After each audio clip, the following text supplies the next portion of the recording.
राम राम किसान भाइयों, स्वागत है चैनल ऑर्गेनिक फार्मर में। मैं हूं आपका किसान दोस्त नितिन काजला। और भाई आज एक आप लोगों से शिकायत है। शिकायत ये है कि आप लोग वीडियो देख लेते हो और चैनल को सब्सक्राइब नहीं करते, वीडियो को लाइक नहीं करते। तो आज जो साथी इस वीडियो को देख रहे हो, सबसे पहले चैनल को सब्सक्राइब कर लो और वीडियो को भी लाइक कर दिया करो अगर वीडियो अच्छी लगे तो, या बता दिया करो कि भाई ये कमी रह गई, इसलिए हमने ये वीडियो हमें पसंद नहीं आई, इसलिए हमने ये शेयर नहीं करी। पिछली वीडियो एक हफ्ते की अगर मैं बात करूं तो लगभग ज़्यादातर ऐसे लोगों ने वीडियोस देखी हैं जिन्होंने चैनल अब तक सब्सक्राइब नहीं किया हुआ, और ऐसी संख्या 70-75% तक है। तो भाई मेरा हाथ जोड़ के निवेदन है कि चैनल से जुड़े रहो, सब्सक्राइब करके रखो और वीडियोस आया करें तो उन्हें शेयर भी कर दिया करो किसान भाइयों के लिए।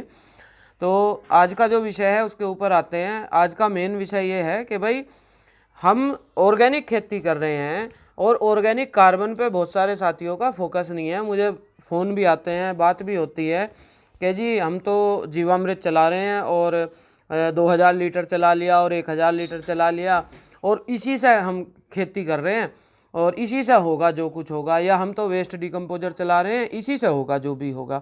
लेकिन मेरे भाइयों, आप इस चीज़ को ध्यान करो कि जो जैविक खेती है, जैविक मतलब जीव, जीव मतलब जीवांश। जीवांश कहाँ पनपेगा? जीवांश पनपेगा जीवांश कार्बन के अंदर।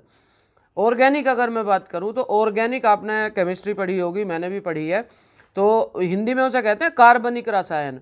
मतलब जो कार्बन के इर्द गिर्द सारी श्रृंखलाएं बनती हैं, सारी अभिक्रियाएं होती हैं, वो सारी पढ़ाई ऑर्गेनिक केमिस्ट्री के अंदर पढ़ाई जाती है। तो ऑर्गेनिक शब्द जो है वो कार्बन से रिलेट करता है।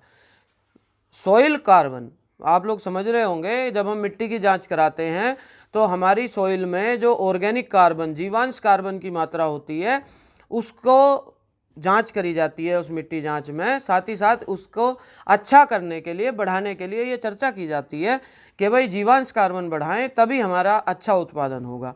उसको हम समझते हैं कि आखिर उसका अच्छा उत्पादन कैसे होता है। देखो, किसी भी व्यक्ति को, हमें भी क्या चाहिए? रोटी, कपड़ा और मकान। रहने के लिए हमें मकान चाहिए। इसी प्रकार जो जीवाणु हैं उनको अपनी सुरक्षा के लिए एक शेल्टर होम की ज़रूरत पड़ती है। उस शेल्टर होम का काम हमारा ऑर्गेनिक कार्बन करता है। जिस खेत का ऑर्गेनिक कार्बन बहुत अच्छा है, उस खेत में आप देखोगे कि आपने साल में एक बार कोई जीवाणु दे दिया, वो कंटिन्यूसली आपको रिजल्ट करके दे रहा है।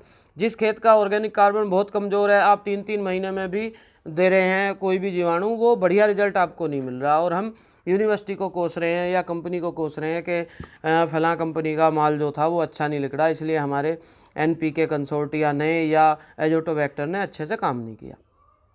तो अब कैसे समझें कि भाई कार्बन कमज़ोर है या कार्बन अच्छा है? तो सीधी सी बात है कि 1%, अगर 1% आपकी ज़मीन में ऑर्गेनिक कार्बन है तो इसका मतलब आपका ऑर्गेनिक कार्बन अच्छा है और आपको रिजल्ट मिल रहे होंगे इस बात के। अगर रिजल्ट अच्छे नहीं मिल रहे बहुत सारी मेहनत करने के बाद, तो सबसे पहले आप सॉइल टेस्ट कराओ। सॉइल टेस्ट कराने के बाद देखो कि आपका ऑर्गेनिक कार्बन कितना है। हो सकता है वो 0.30 से नीचे हो, तो बहुत आपको मेहनत करने के बावजूद भी रिजल्ट नहीं मिल रहे। 50-55 के 0.50 या 0.55 या 0.60 के आसपास होगा तो थोड़े परिणाम मिल रहे होंगे। तो सबसे ज़्यादा जो ज़रूरत है वो है ऑर्गेनिक कार्बन की। अब ये ऑर्गेनिक कार्बन हम बढ़ाएं कैसे?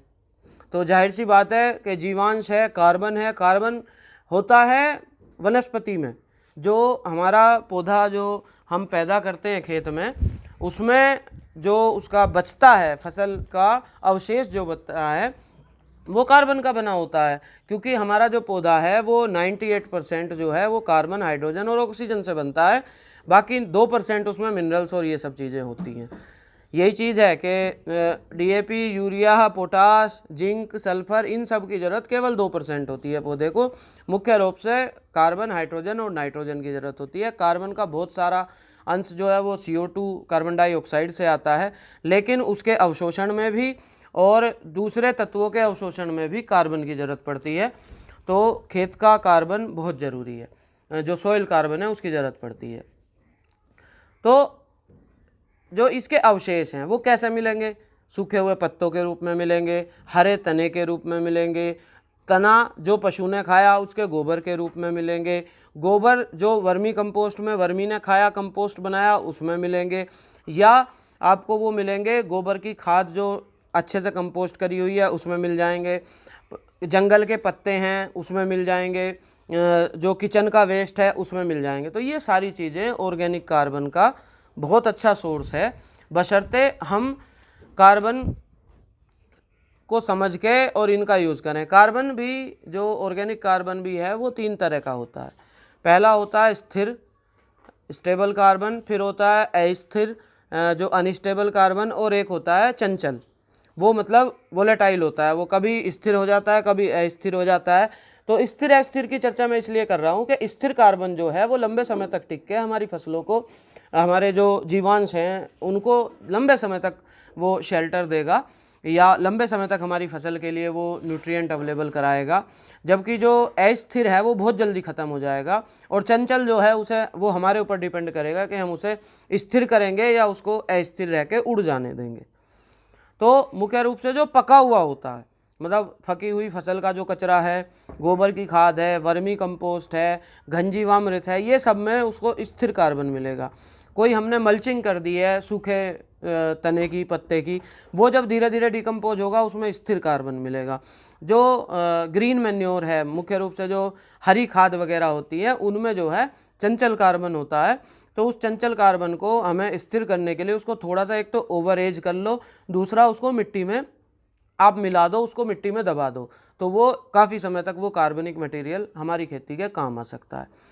अब बात ये भी आती है कि जो हमारा बायो वेस्ट है, चाहे वो गोबर की खाद है, वर्मी कंपोस्ट है, हरी खाद है, कचरा है, मल्चिंग है, वो सही तरीके से डिकम्पोज भी होना चाहिए।